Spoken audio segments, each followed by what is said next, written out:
Welcome back to our channel Info 366. இன்னைக்கு என்ன இன்ஃபர்மேஷனோட நான் உங்களை சந்திக்கிறேன் அப்படின்னா, மக்களுக்காக நம்ம முதலமைச்சர் பண்ண தரமான சம்பவங்கள் என்ன, முதலமைச்சர் விஜய் அவர்கள் கூடலாம் என்ன கம்பேர் பண்ணாதீங்க அப்படின்னு சொன்னது யாரு, திருச்சி கிழக்குல சூர்யா போட்டி போட போறதா சொல்றாங்களே அது எல்லாமே உண்மையா உருட்டா, மோடி அவர்கள் UAE கூட ஒரு ஒப்பந்தம் போட்டிருக்காங்க, அதனால நமக்கு லாபமா நஷ்டமா, இது எல்லாத்த பத்தியும் தான் இந்த வீடியோல ரொம்ப டீட்டெயிலா பேச போறோம். ஸோ வீடியோவை ஸ்கிப் பண்ணாம ஃபுல்லா பாருங்க. நம்ம சிஎம் விஜய் அவர்கள் என்ன பண்ணியிருக்காங்க, அவரோட நீலாங்கரை வீட்டில இருந்து தலைமைச் செயலகத்துக்கு போறதுக்கு 17 கிலோமீட்டர் ஆகுது. இதனால அவருக்கு பாதுகாப்பாக இந்த கான்வாய் பாதுகாப்பு வாகனங்கள்லாம் இருக்குல்ல, அதனால அங்க ரொம்பவே டிராபிக் ஆகுது, மக்களுக்கு இது ரொம்பவே இடைஞ்சலா இருக்கு அப்படிங்கிறதுக்காக ஒரு முக்கியமான ஒரு நடவடிக்கை எடுத்திருக்காரு. அது உண்மையிலே வேற லெவல் அப்படின்னு தான் சொல்லணும். ஒரு பக்கம் பாத்தீங்கன்னா முதலமைச்சர் விஜய் அவர்களுக்கான கான்வாய் பாதுகாப்பு வாகனங்கள் போற மாதிரியும், இன்னொரு பக்கம் மக்கள் எப்பவும் போல வழக்கமா ரோட்ல போற மாதிரியான ஒரு விஷயத்தை பண்ணிருக்காங்க. இதை சமூக ஊடகத்துல எல்லாருமே பாராட்டிட்டு இருக்காங்க. இன்னொரு பக்கம் என்ன சொல்றாங்க அப்படின்னா, டெய்லியுமே முதலமைச்சர் விஜய் அவர்களுக்கு போயிட்டு வர்றதுக்கு அது ரொம்பவே சிரமமா இருக்கிறதுனால போயஸ் கார்டன்ல ஒரு வீடு பார்க்கலாம் அப்படிங்கிற ஒரு ஐடியாவுமே இருக்கு அப்படின்னு சொல்லியிருக்காங்க. நேத்து பாத்தீங்கன்னா அவர் பண்ண ஒரு தரமான சம்பவத்தை யாருமே எந்த ஒரு முதலமைச்சருமே பண்ணல அப்படின்னு சொல்லியுமே பாராட்டிட்டு இருந்தாங்க. அது என்ன அப்படின்னு பாத்தீங்கன்னா, நம்ம எப்படி ஆபீஸ்க்கு காலையில 10 மணிக்கு போயிட்டு ஈவினிங் 5 மணிக்கு வருவோம், அந்த மாதிரி ஒரு முதலமைச்சரா இருந்துட்டு அவர் காலையில 10 மணிக்கு போயிட்டு ஈவினிங் 5 மணிக்கு வர்றாரு, லஞ்ச் எல்லாம் எடுத்துட்டு போறாங்க. இதெல்லாம் பாக்குறதுக்கே வேற லெவலா இருக்கு, இது பயங்கரமான ஒரு மாற்றமா இருக்கு அப்படின்னு சொல்லிட்டு எல்லாருமே முதலமைச்சர் விஜய் அவர்களை புகழ்ந்து பேசிக்கிட்டு இருக்காங்க. இன்னொரு பக்கம் இந்த பரந்தூர் விமான நிலையம் இந்த திட்டத்தை பத்தி முதலமைச்சர் விஜய் அவர்கள் என்ன ஒரு நிலைப்பாடுல இருக்காங்க அப்படிங்கறத தெரிஞ்சுக்கலாம். இந்த பரந்தூர் விமான நிலையம் சென்னையில 2வது விமான நிலையமா கொண்டு வரணும் அப்படிங்கிறதுக்காக இது காஞ்சிபுரம் மாவட்டத்துல தான் இருக்கு. இதுக்காக எத்தனை கோடி ஒதுக்கி இருக்காங்க அப்படின்னு சொல்லி பாத்தீங்கன்னா 24,770 கோடி ஒதுக்கி இருக்காங்க. இதுக்காக விவசாய நிலங்கள் 4000 ஏக்கருக்கு மேல வேணும் அப்படின்னு சொல்லியிருக்காங்க. இதுல 2300 ஏக்கர் எது அப்படின்னு பாத்தீங்கன்னா அந்த பரந்தூரை சுத்தி இருக்கிற 13 கிராமங்களோட விவசாய நிலங்கள் தான். விவசாய நிலங்களை அழிச்சு அவங்களோட வாழ்வாதாரங்களை கேள்விக்குறியாக்கி அங்க விமான நிலையம் அப்படிங்கிறது வர்றதுல எனக்கு உடன்பாடு இல்லை அப்படின்னு முதலமைச்சர் விஜய் அவர்கள் எப்ப சொல்லியிருக்காங்க தெரியுமா? தாவேகா தலைவரா இருக்கும் போதே ஜனவரி 2025 தான் சொன்னாங்க, நான் விவசாயிகள் பக்கம் மக்களுக்கு ரொம்பவே சப்போர்ட்டா இருப்பேன் அப்படின்னு தான் சொல்லியிருக்காங்க. இப்போ முதலமைச்சர் ஆனதுக்கு அப்புறமா அந்த முடிவை மாத்திக்கிட்டாங்களா அப்படின்னா கிடையவே கிடையாது. இப்பவுமே அதுல நான் ரொம்பவே உறுதியா இருக்கேன், எப்பவுமே நான் மக்கள் பக்கம் தான் நிப்பேன் அப்படின்னு சொல்லியிருக்காங்க. இது உண்மையிலேயே ரொம்ப சந்தோஷமான ஒரு விஷயமா இருக்கு. இன்னொரு பக்கம் முதலமைச்சர் விஜய் அவர்களோட என்ன கம்பேர் பண்ணாதீங்க அப்படின்னு சொல்லி பவன் கல்யாண் சொல்லியிருக்காரு. நான் அடிச்ச மணி யாருக்கு கேட்டுச்சோ இல்லையோ மேலிடத்துக்கு கேட்டுருச்சு அப்படிங்கிற மாதிரி முதலமைச்சர் விஜய் அவர்களையும் பவன் கல்யாணையும்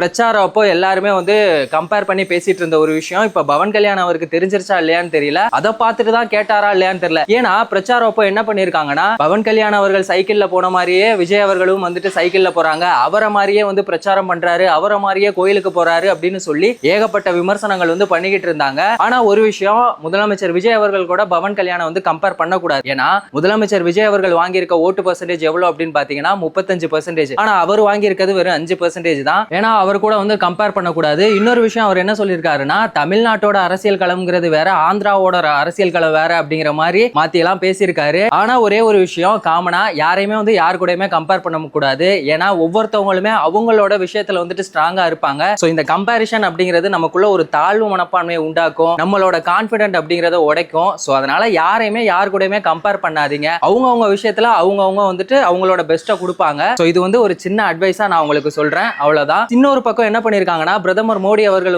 டெல்லியில மினி லாக்டவுன் அப்படிங்கிற ஒரு விஷயத்துல கொண்டு வந்தாங்க. அதனால இப்ப என்ன பண்ணிருக்காங்க, இந்தியாவுல பெட்ரோல் டீசல் விலையெல்லாம் தாறுமாறா ஏறி போச்சு. இதுக்காக மத்திய அரசு மேல எல்லாருமே எதிர்ப்பு தெரிவிச்சுக்கிட்டு இருக்காங்க. முதலமைச்சர் விஜய் அவர்களுமே இந்த பெட்ரோல் டீசல் விலை உயர்வு அப்படிங்கறத கேன்சல் பண்ணணும் அப்படிங்கிற மாதிரியான பேச்சுவார்த்தைகள்லாம் போயிட்டு இருக்கு. என்னதான் நம்ம பிரதமர் மோடி அவர்களை விமர்சனம் பண்ணாலும் இந்த அமெரிக்கா, ஈரான், இஸ்ரேல் இந்த போர் சூழல்ல அவர் எடுத்த ஒவ்வொரு நடவடிக்கையுமே நம்ம பாராட்டியே ஆகணும். ஏன்னா அவர் யாரு கூடயுமே எந்த ஒரு பகையுமே இல்லாம இருக்காரு. அது நமக்கு ரொம்பவே ஒரு நல்ல ஒரு பெனிஃபிட் அப்படின்னு தான் சொல்லணும். ஈரான் கூடயுமே நமக்கு நல்ல ஒரு நட்பு இருக்கு, அமெரிக்கா கூடயுமே இருக்கு. அதனாலதான் இந்த போர் சூழலை நம்மளால சமாளிக்க முடிஞ்சிச்சு. இப்போ இதோட அடுத்த கட்டமா பிரதமர் மோடி அவர்கள் என்ன பண்ணிருக்காங்கன்னா, ஐக்கிய அரபு அமீரகத்தோட அதிபரை போய் சந்திச்சிருக்காங்க. அங்க முக்கியமான 3 ஒப்பந்தங்களை போட்டிருக்காங்க. அது என்ன ஒப்பந்தம் அப்படிங்கறத பார்க்கலாம். ஃபர்ஸ்ட் ஒப்பந்தம் என்ன அப்படின்னு பாத்தீங்கன்னா, இந்த எனர்ஜி ஸ்ட்ராட்டஜிக் அப்படிங்கிற ஒரு விஷயம். இது எதுக்காக அப்படின்னு பாத்தீங்கன்னா, இந்தியாவுல பூமிக்கு அடியில இந்த எண்ணெய் சேமிப்பு கிடங்கு இருக்குல்ல, அங்க இந்த ஐக்கிய அரபு அமீரகம்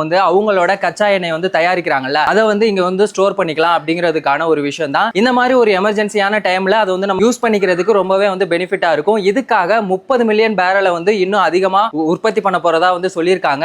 ஏற்கனவே வந்துட்டு ஐக்கிய அரபு அமீரகம் வந்து ஒபேக் அப்படிங்கிற அமைப்புல இருந்து வெளியே வந்துட்டாங்க. அவங்க எதனால வந்தாங்க அப்படிங்கறதெல்லாம் இதுக்கு முன்னாடி நம்ம ரொம்ப டீடைலா ரீசன்ட் வீடியோல பேசியிருக்கோம். அதை மறக்காம செக் பண்ணி பாத்தீங்க அப்படின்னா உங்களுக்கு ரொம்ப டீடைலா புரியும். அதனால என்ன லாபம் அப்படின்னு பாத்தீங்கன்னா, ஐக்கிய அரபு அமீரகம் தயாரிக்கிற அந்த கச்சா எண்ணெய் அப்படிங்கிறது வந்து அவங்க அதிகமாவே தயாரிப்பாங்க. அதனால நமக்குமே என்ன ஆகும், அதிகமாவே கிடைக்கும். இப்போ நம்ம வெளிநாட்டு மத்த நாடுகள்ல இருந்து எவ்வளவு கச்சா எண்ணெய்கள் வாங்குறோம் அப்படின்னு பாத்தீங்கன்னா 85ல இருந்து 90% வாங்குறோம். எல்பிஜி கேஸுமே பாத்தீங்கன்னா அந்த ஒரு நிலைமையில தான் இருக்கு. இது எல்லாத்துக்காக தான் வந்து முக்கியமான ஒப்பந்தங்களை வந்துட்டு நம்ம பிரதமர் மோடி அவர்கள் வந்து போட்டிருக்காங்க. இது உண்மையிலேயே வேற லெவலான ஒரு விஷயம். மோடி அவர்களை வந்துட்டு நம்ம சாதாரணமா நினைச்சிட்டு இருக்கோம். ஆனா ஒவ்வொரு விஷயத்தையுமே அவர் வந்து பக்காவா பிளான் பண்ணிட்டு இருக்காங்க. அதனாலதான் நமக்கு வந்துட்டு இந்த போர் சூழல்லையும் நம்மளால இங்க நடக்கிற ஒவ்வொரு சுச்சுவேஷனையுமே வந்துட்டு சமாளிக்கக்கூடிய ஒரு நிலைமை வந்து இருக்கு. இந்த பிரச்சனைக்கு நடுவுல அமெரிக்க அதிபர் ட்ரம்ப் அவர்கள் என்ன பண்ணிருக்காங்க, இது வரைக்குமே வந்துட்டு அவர் ஒரு சிட்டிங் பிரசிடென்டா இருந்து ஒரு தடவை கூட போயிட்டு சீனாவோட அதிபரை வந்து சந்திச்சதே இல்ல. 2017ல இருந்து இப்போ திடீர்னு போய் சீனாவோட அதிபரை வந்து போய் பார்த்திருக்காரு. அங்க சில முக்கியமான விஷயங்களை வந்து பேசியிருக்காங்க. என்ன மாதிரியான விஷயங்கள் தெரியுமா? இந்த ஸ்ட்ரைட் ஆஃப் ஹார்மோஸ் வந்து ஈரான் பயவுல ஓப்பனே பண்ண மாட்டான், அதுக்கு நீ எனக்கு வந்து சப்போர்ட் பண்ணு அப்படின்னு வந்து சொல்லியிருக்காங்க. இதுக்கு சீனா சைடுல இருந்துமே ஆமா